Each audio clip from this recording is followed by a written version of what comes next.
Bonjour et bienvenue à notre balado « Le cinéma, c'est au cinéma ».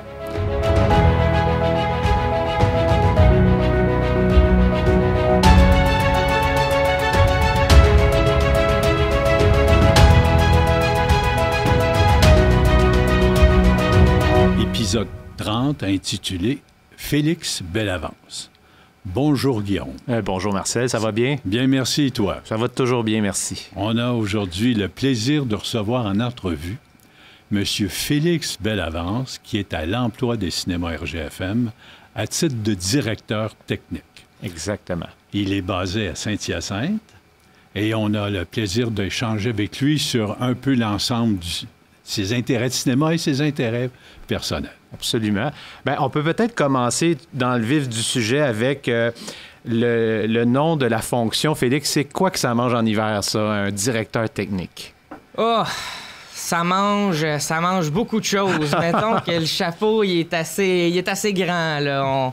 On fait plusieurs choses. C'est sûr que je pense que en général, j'aime ça en faire beaucoup, là. Fait que c'est sûr qu'un directeur technique, à la base, ça gère l'informatique, ça gère le réseau. On va aider un peu au niveau de la projection quand on travaille en cinéma, là. Mais de mon côté, j'aime ça me rajouter des chapeaux, là. Fait que je gère un petit peu là, tout ce qui est location de salle, ces choses-là. Là, Le fameux terme IT, ça te va bien, je pense. Oui, c'est ça, exactement. Là, ça englobe beaucoup de choses, là, je pense. Je m'excuse, messieurs, mais IT... je vais laisser Félix... Ben, IT, c'est... Ben, moi, de ce que j'en sais, c'est information technologie. Oui, exact. Donc, c'est vraiment quelqu'un qui se spécialise dans la technologie, la manière c'est appliqué, la manière c'est communiqué. En anglais, c'est un terme IT, c'est quelque chose qui est commun. Donc, je pense que Félix est la personne la plus connaissante dans l'entreprise pour apporter ce titre-là. Oui, exactement. Là, tout ce qui touche aux technologies, là, c'est très bien expliqué. Fait qu'on voulait pas te couper. Donc, tu disais, oui, tu étais dans les locations d'école. Oui, c'est ça, exactement. Là. Donc, on a modernisé un petit peu la manière d'approcher les locations puis de faire les suivis. Donc, on a rajouté beaucoup plus de technologie de ce côté-là également. Donc, pour l'instant, je lis le projet là, de ce côté-là, mais éventuellement, on va essayer de simplifier ça, créer une plateforme qui va être plus facile d'utilisation pour que tout le monde là, soit en mesure de faire ce que je fais présentement, mais aisément. Là, parce que présentement, il y a plusieurs étapes. Là. En bout de ligne, ça fonctionne bien. Il y a beaucoup d'automatisation dans tout ça. Mais il y a quand même encore quelques étapes qui vont être à peaufiner là, pour permettre là, que quelqu'un puisse prendre le relais de ce niveau-là. Parce qu'on s'entend côté informatique, ben, on a encore beaucoup de choses à changer. Pas, les systèmes sont vieillissants partout. Là, donc, ça fait beaucoup de travail pour les prochaines années et les prochains mois, là, je dirais. Là. Donc, je pense que le film, par lui-même, passe dans tes mains. Quand tu arrives, de quelle façon maintenant? Avant, c'était des bobines de mon temps. Du temps à Guillaume, ça a été des disques durs. Des disques durs. Oui. Et maintenant, on est rendu encore une étape plus loin. Oui, exactement. Là, je sais même pas, Guillaume pourrait peut-être confirmer. Je pense que ça fait même pas 4 ans qu'on a cette technologie. Très récent. Donc, les disques durs étant encore en force il y a à peine 3-4 ans, effectivement. Oui, puis encore certains distributeurs, on fonctionne encore avec des petits disques durs, là, des petits disques durs portables. Des petits 2.5 qu'on branche en USB, mais maintenant, on reçoit tout le contenu par Internet, là, donc c'est vraiment... Ce qui est intéressant, sans vouloir te couper, c'est qu'on a, au début, avec les bobines, on a dématérialisé la copie, mais on l'a rematérialisé en disque dur. Donc, tout ce qu'on a fait au début, c'est juste changer le format du matériel, alors qu'on disait tous qu'on allait dématérialiser le cinéma parce qu'il n'y aurait plus de support physique. Et là, avec les années, la technologie qui a avancé, parce qu'au début, il y avait beaucoup d'informations puis d'idées pour mettre ça en satellite, mais on s'est rendu compte que les bandes passantes, la vitesse de l'Internet était assez suffisante pour transférer des films sur Internet. Et là, on a vraiment dématérialisé la copie. Donc, il n'y a plus de support physique. On va en envoyer un si on a des problèmes, c'est ça, Félix? Oui, exactement. Mais je te laisse continuer. Oui, c'est ça. Donc, le film est vraiment livré en plusieurs petits fichiers dans un serveur de données qui appartient à...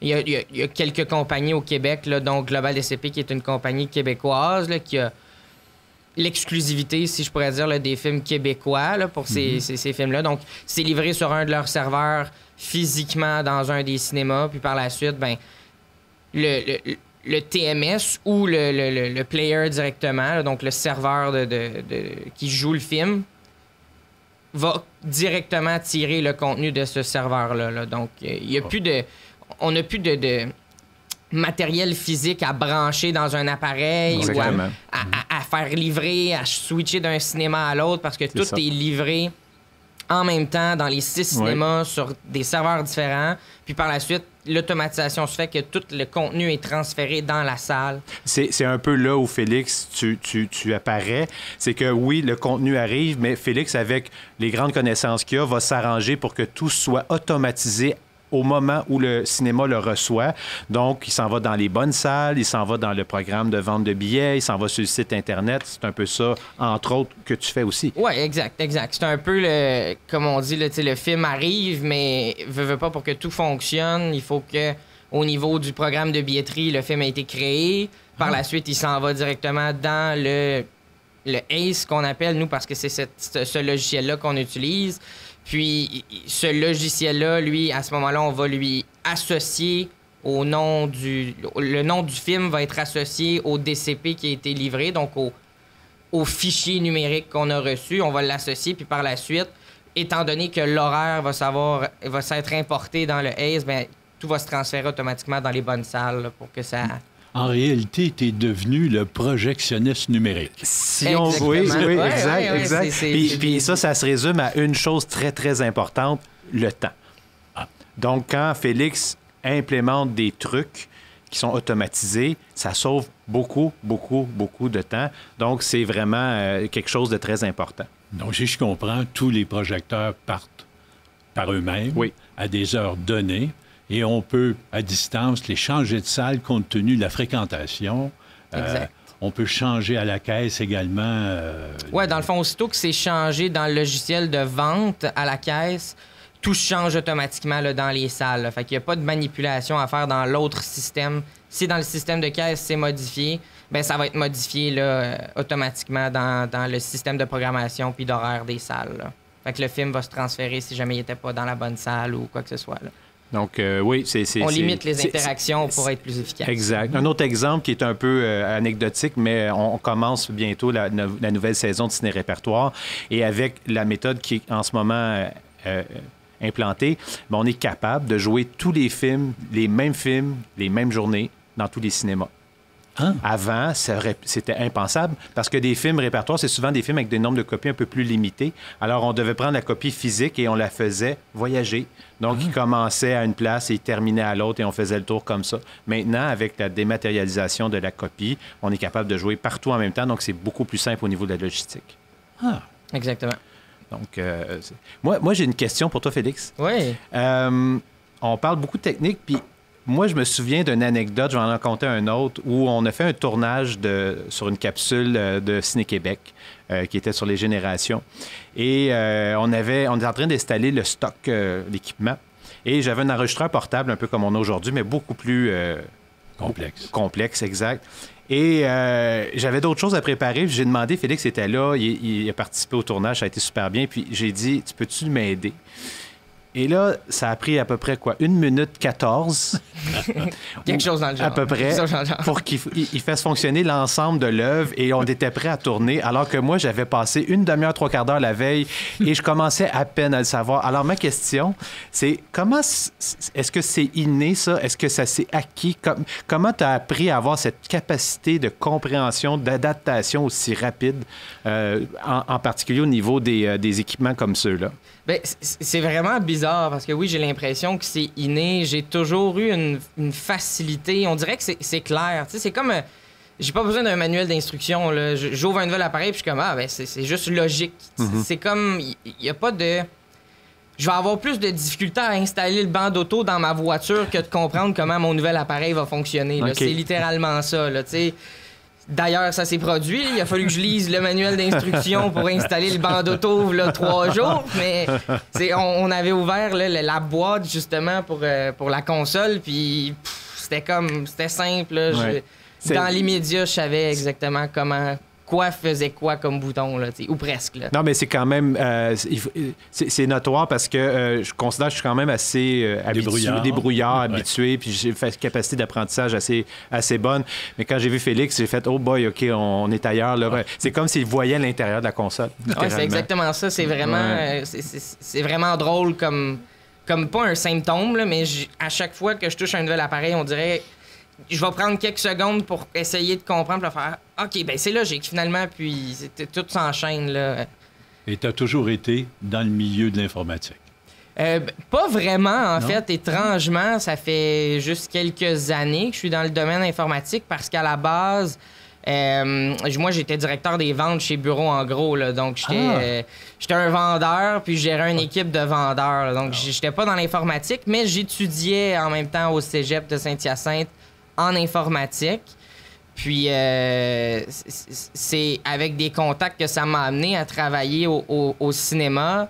Puis ça a comme confirmé ma passion puis ma facilité de travailler dans ce domaine-là. Fait que j'ai dit, bon, ben pourquoi pas continuer d'exercer dans ce domaine-là si j'ai une facilité. Puis j'ai du plaisir, parce qu'on s'entend, c'est toujours le fun de travailler avec des nouvelles technologies. Puis je pense que de travailler avec des technologies cinématographiques, c'est encore plus cool parce que il y a vraiment un autre... C'est complètement un domaine connexe qui se touche à cause des nouvelles technologies, mais c'est complètement différent. Là. On s'entend, on travaille pas juste sur des ordinateurs pour faire fonctionner des caisses puis ces choses-là. En bout de ligne, on travaille sur des ordinateurs pour faire fonctionner des projecteurs, pour faire jouer des films qui sont assez incroyables. C'est ça, parce qu'on me dit qu'il y a, bon an, mal an, pas loin de 200 ordinateurs dans l'entreprise. Félix le saurait plus que moi, mais je dirais que c'est un chiffre dans quelques centaines. C'est ce que M. Rodrigue m'avait donné. C'est bien possible. Fait qu'effectivement, il y a quand même régulièrement de l'attention à donner et de l'amour à plusieurs ordinateurs. Exactement. On a quelques modèles qui sont comment je pourrais dire, vintage peut-être, là, si on veut rester dans... Mais dans sa grande connaissance, Félix trouve toujours une façon de donner une 3e, 4e ou 5e vie à ces ordinateurs-là en les installant d'une manière technique où ça va faciliter la puissance de la machine qui est devenue plus faible avec l'avancement technologique. Oui, exactement. On a beaucoup de caisses Frankenstein, là, si on pourrait dire. C'est bon. Et dis-moi, la différence que tu ressens maintenant entre travailler chez Bureau en gros, la vente au détail, et dans le milieu du cinéma à titre de directeur technique. Directeur technique, oui, des salles de cinéma. Je dirais que en général, c'est beaucoup plus challengeant parce que, tu sais, la vente, c'est la vente. T'sais, tu commences ta journée, c'est toujours pareil. Tu finis ta journée, c'est toujours la même chose. Puis entre les deux, ben il passe des clients, puis on vend des produits. On vend des produits qui sont différents, mais qui en somme se ressemblent. Tandis qu'en cinéma, tu sais jamais qu'est-ce qui va briser, qu'est-ce qui va pas fonctionner aujourd'hui, puis dans quel cinéma, puis à quelle fréquence, puis OK, on l'arrange le matin, là, l'après-midi, le problème est ailleurs. Fait que c'est vraiment du fait que c'est plus stimulant, je dirais, puis c'est pas que c'est épuisant, là, c'est pas épuisant du tout, mais c'est plus stimulant. Là. Okay. Donc, tu es la personne ressource si les directeurs de salle ont des bobos ou des problèmes. Il appelle Félix. Oui, c'est exactement ça. Ben, je leur dis, vous pouvez m'appeler. J'essaye mes connaissances, autant Félix en informatique et même en projection que Denis, qui est notre autre directeur technique, mais plus au niveau de la projection. Ils ont des connaissances qui sont quand même hors du commun. Moi, j'avais une question aussi pour faire un peu de pouce sur ce que tu demandais à Félix par rapport à son autre emploi. Y a-tu quelque chose où... qu'est-ce qui a changé ta perception du monde du cinéma depuis que tu travailles dans le cinéma, parce que c'est quand même relativement récent, ça fait pas 25 ans non plus. Est-ce qu'il y a des choses que tu t'étais imaginé qui ont changé ta réalité?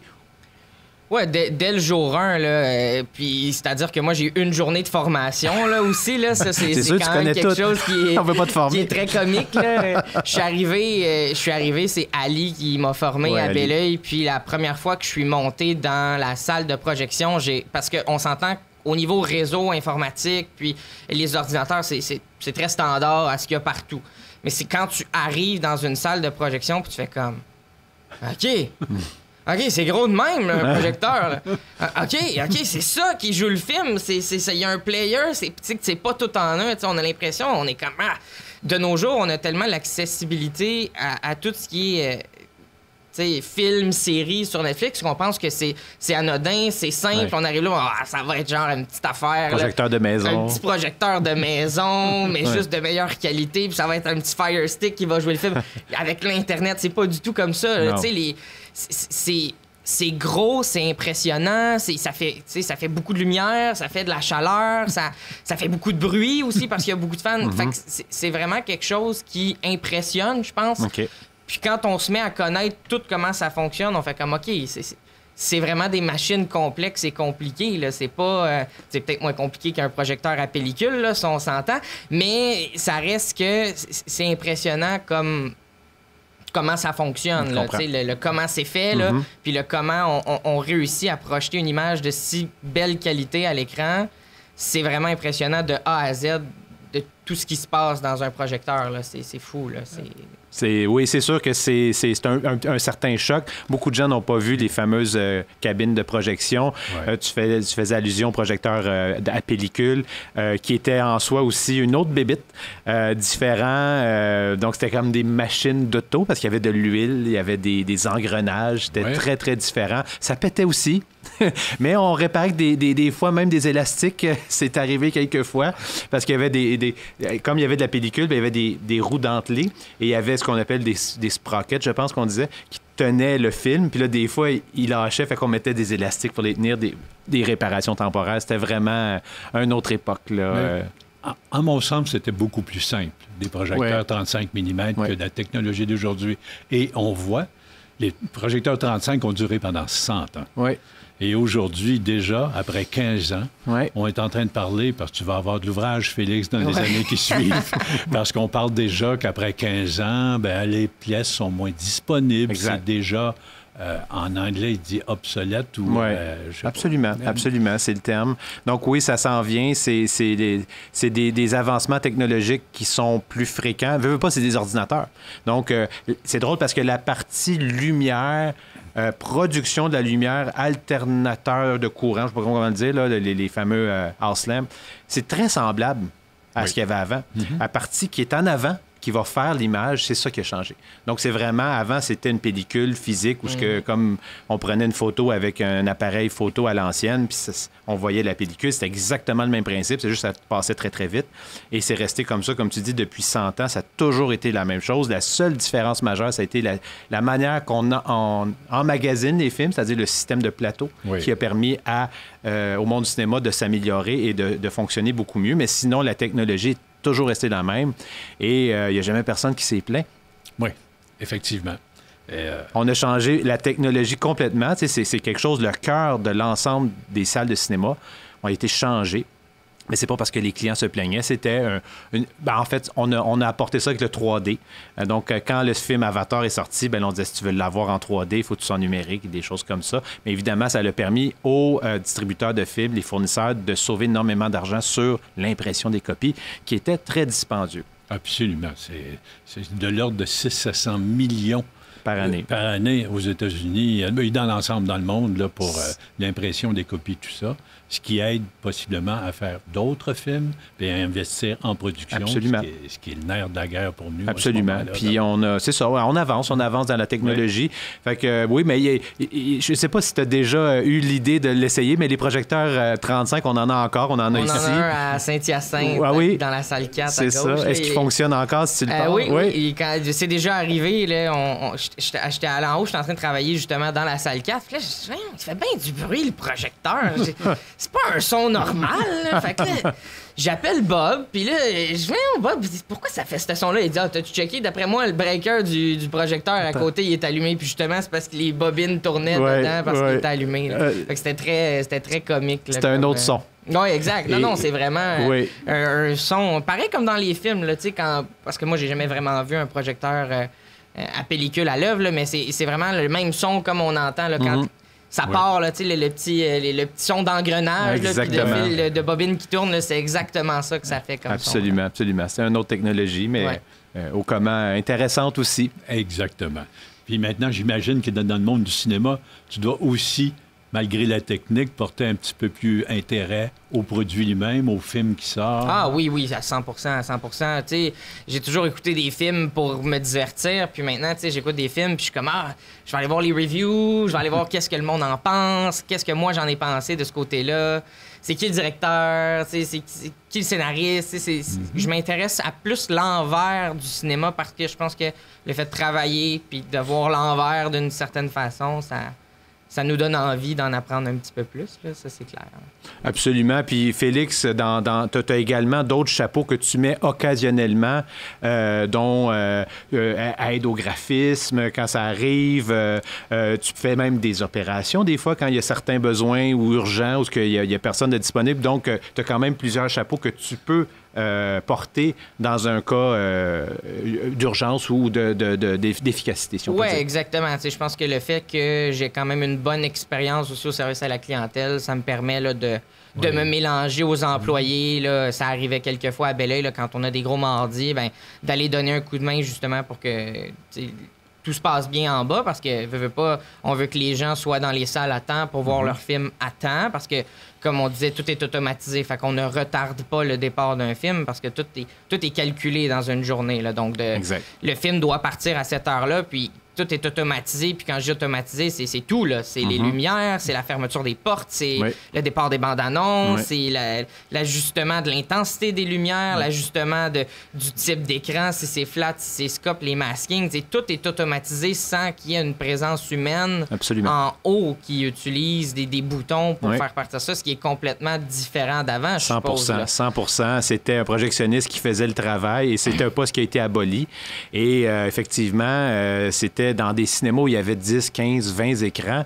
Il y en avait même plus qu'un. Parce que physiquement, il fallait ce qu'on appelle en anglais trader le film. Donc, faire passer le passage parce qu'il y avait l'embobiner, il y avait une amorce à un film. Donc, il fallait le faire à chaque représentation. J'ai été projectionniste pendant plusieurs années et c'était quand même un métier intéressant, mais quand même solitaire parce que, veux pas, tu dois repartir ça à chaque représentation, mais maintenant, tout est automatisé. Oui, exactement. C'est rare qu'on monte dans la salle de projection de nos jours, sauf le matin pour allumer les breakers. Là. C'est ça. Ça ressemble à ça. Là. Le projectionniste, c'est celui qu'on entend en arrière. Si les gens entendent un bruit de fond avec un ventilateur, là, c'est lui maintenant. Oui, c'est ça, exactement.